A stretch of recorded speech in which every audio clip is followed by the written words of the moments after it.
జనవరి 20న ప్రమాణం చేయబోతున్నటువంటి American president Donald Trump యొక్క అఖండ America అనే వాంఛ నెరవేర్పు జరుగుతుందా? అఖండ అమెరికా, నాకు అఖండ అమెరికా కావాలి, నేను అఖండ అమెరికాను చూడాలని అనే కోరిక నెరవేర్పు జరుగుతుందా? ఇంకా అధ్యక్ష పదవిలోకి రాకముందే, ఇంకా అధ్యక్షునిగా ప్రమాణ స్వీకారం చేయకముందే ట్రంప్ ఏ విధమైనటువంటి హెచ్చరికలు, ఏ విధమైనటువంటి ప్రగల్భాలు, ఏ విధమైనటువంటి వంచే మాటలు మాట్లాడుతూ ఉన్నాడో ఒకసారి మీరు చూడండి. Some might say it's economic nationalism. I call it common sense. I call it America first. Canada, Greenland, the Panama Canal. These are the areas that Donald Trump would want to see within the borders of the United States of America. Hello friends, కాబోతున్నటువంటి America అధ్యక్షుడైన Donald Trump మాట్లాడే మాటలను వింటున్న చూస్తున్న ప్రపంచము ఒక్కసారిగా అవాక్ అవుతా ఉన్నది, భయకంపితులు అవుతా ఉన్నారు. ఎందుకనంటే ఆయన అంత భయంకరమైనటువంటి మాటలను మాట్లాడుతూ ఉన్నాడు. కేవలము నాటో విస్తరణ జరుగుతున్న పేరుతోని రష్యా ఇంకా ఉక్రెయిన్ పైన యుద్ధాన్ని ఆపలేదు, ఇంకా కొనసాగుతూ ఉన్నది. అక్కడ యుక్రెయిన్ భయంకరమైనటువంటి నరకాన్ని చూస్తూ ఉన్నది. ఇంకా ఆ సమస్యలు సద్దుమణక ముందే అమెరికా నాటోను విస్తరణ కాదు, అమెరికా విస్తరణ జరగాలనే ఓ కొత్త పాటను అమెరికా ఇక్కడ పాడుతూ ఉన్నది. 1942లో గోంబర్గ్ చిత్రీకరించినటువంటి outline post war new world మ్యాప్ను ఆధారంగా చేసుకొని కెనడా, మెక్సికో అండ్ గ్రీన్లాండ్ ఒకే దేశంగా ఉండాలి అని చెప్పే ఆశ. What if the United States, Mexico, and Canada became one country? If all three nations joined together to form a single country, they could call it COM, or the United Nations of COM. ఆయన official పేజ్లలో పెట్టినటువంటి పోస్టులను ఒకసారి చూడండి. America, Canada ఇక different countries కాదు, కానీ ఒకటే కంట్రీగా ఆయన అభివర్ణిస్తూ ఆయన పెట్టినటువంటి పోస్టులను ఒకసారి గమనించండి. కెనడా ఇక నో లాంగర్ కంట్రీ, కెనడా ఇక స్వతంత్ర ప్రతిపత్తి కలిగినటువంటి దేశం కాదని చెప్పి, అది కూడా అమెరికా లోపల 51వ రాష్ట్రం అని చెప్పి ఆయన హెచ్చరిస్తా ఉన్నాడు. కెనడా ప్రధాని అయినటువంటి జస్టిస్ ట్రూడోని ఆయన ప్రధాని కాదని చెప్పి ఆయన ఓన్లీ కెనడాకి అమెరికా తరపున ఉన్నటువంటి గవర్నర్ అని చెప్పి అభివర్ణిస్తా ఉన్నాడు. సో ఒకవేళ కెనడా దానికి ఒప్పుకోకపోతే కెనడా పైన 25% టారిఫ్ని, కెనడా పైన 25% పన్నుని విధిస్తామని చెప్పి ఆయన చెప్తా ఉన్నాడు. పక్కనున్నటువంటి వీడియోని చూడండి. You don't forget, we basically protect Canada, but we're spending hundreds of billions a year to protect it. We're spending hundreds of billions a year to take care of Canada. It's Canada and the United States. That would really be something. You get rid of that artificially drawn line, and you take a look at what that looks like, and it would also be much better for national security. Don't forget, we basically protect Canada. We don't need anything they have. We don't need their dairy products. We have more than they have. We don't need anything. So why are we losing $200 billion a year and more to protect Canada? Trump ఏ విధంగా మాట్లాడుతున్నాడో చూడండి. Canada ఇక ఒక స్వతంత్ర ప్రతిపత్తి, సార్వభౌమాధికారాన్ని కలిగినటువంటి దేశంగా ఇక ఉండబోదని చెప్పి, అది కూడా అంటే కెనడా కూడా అమెరికా లోపల ఒక భాగం అని చెప్పి ఆయన అభివర్ణిస్తా ఉన్నాడు. కెనడాని ఏకంగా 51వ రాష్ట్రంగా ఆయన పిలుస్తా ఉన్నాడు. ఒకవేళ ఇన్ కేస్ కెనడా ఒప్పుకోకపోతే దానిపైన 25% టారిఫ్ని విధిస్తామని చెప్పి, పన్నును విధిస్తామని చెప్పి, పన్ను చేత కెనడాను ఉక్కిరి బిక్కిరి చేసి దాన్ని మేము మా దేశంలో కలుపుకుంటామని చెప్పి ఆయన ఇక్కడ మాట్లాడుతూ ఉన్నటువంటి మాటలు మీరు వినండి. Well, we need Greenland for national security purposes. People really don't even know if Denmark has any legal right to it. But if they do, they should give it up because we need it for national security. That's protecting the free world. You don't even need binoculars. You look outside, you have China ships all over the place. You have Russian ships all over the place. We're not letting that happen.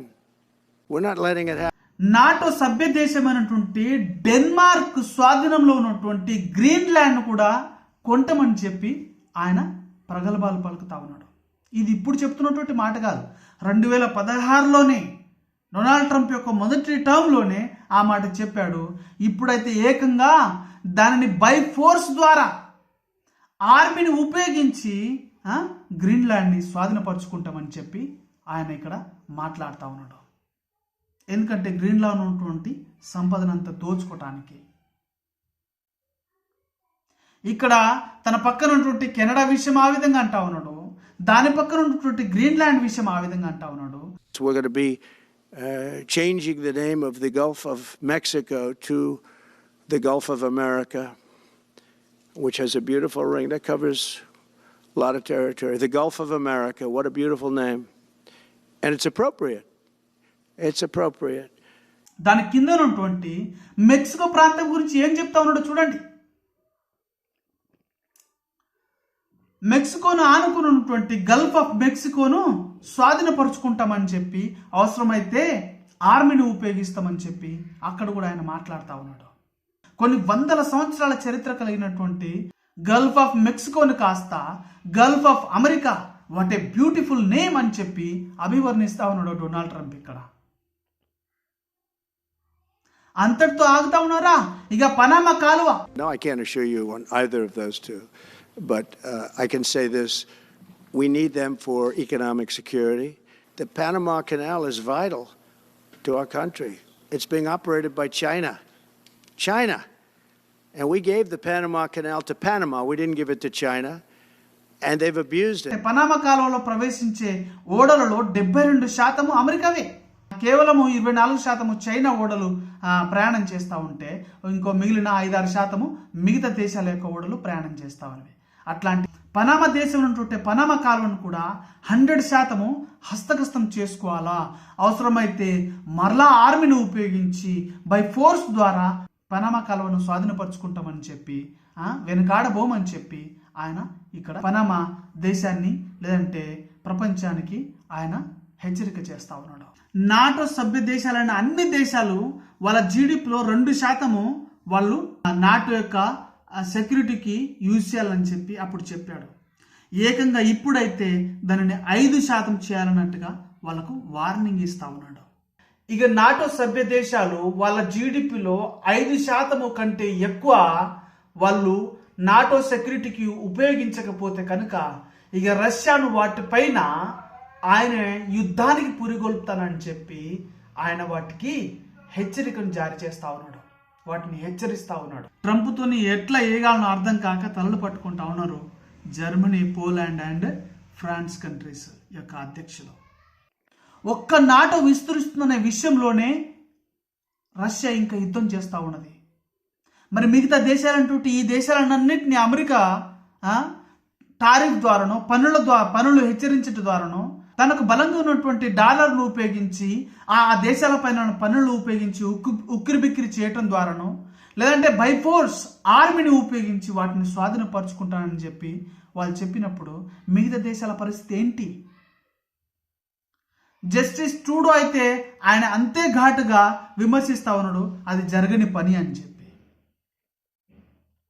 ఇక Greenland అయితే Greenland is not for sale అని చెప్పి అక్కడ వాళ్ళు మాట్లాడుతూ ఉన్నారు. Denmark గ్రీన్లాండ్ని మేము ఎన్నడూ అమ్మడానికి లేదని చెప్పి డెన్మార్క్ సెలవిస్తూ ఉన్నది. ఇక మెక్సికన్ ప్రెసిడెంట్ అయితే ఏకంగా ఆయన అంతే ఘాటుగా విమర్శిస్తా ఉన్నాడు.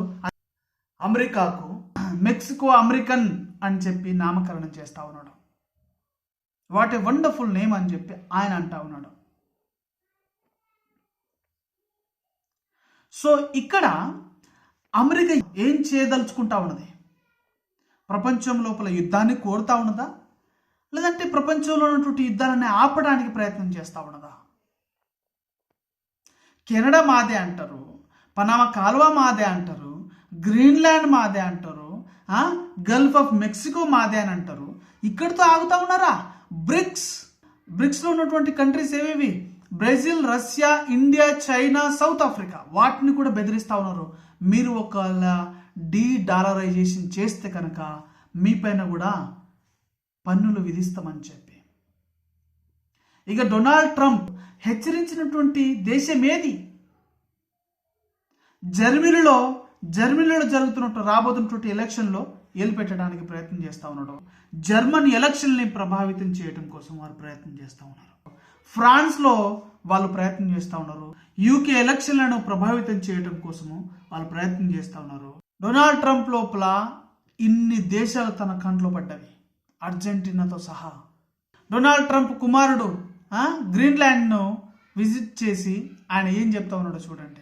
ఈ పరిస్థితులు చూస్తూ ఉంటే మరొక ప్రపంచ యుద్ధానికి దారి తీసే ప్రమాదాలు కనబడుతున్నాయంటే జరుగుతున్న పరిణామాలు ఆ విధంగానే మనకు కనబడతా ఉన్నవి. ఆ దేశాలు ఎడిపోతే ఏంటి మనకేంటని ఆలోచిస్తూ ఉన్నారా?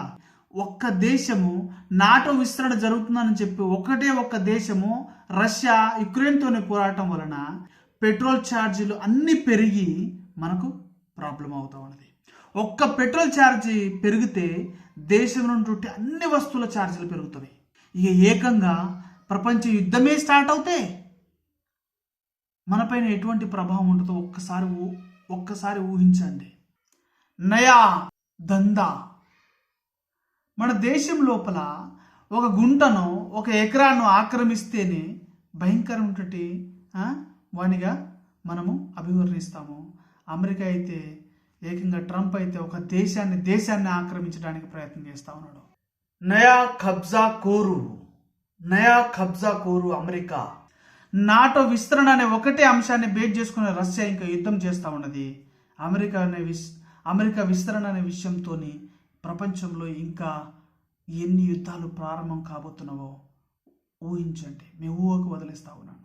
ఈ పరిస్థితులు చూస్తూ ఉంటే మరో ప్రపంచ యుద్ధానికి మనం సిద్ధపడాలని అంటే పరిస్థితులు అలానే కనబడతా ఉన్నవి. మరి మనం దేనికి సిద్ధపడాలా? మరొక ప్రపంచ యుద్ధానికి దారి తీసే ప్రమాదాలు కనబడుతున్నాయంటే జరుగుతున్న పరిణామాలు ఆ విధంగానే మనకు కనబడతా ఉన్నవి. ఎన్ని విషయాలను గమనిస్తూ అలర్ట్గా ఉంటారని ఆశిస్తూ సెలవు తీసుకుంటా ఉన్నాను.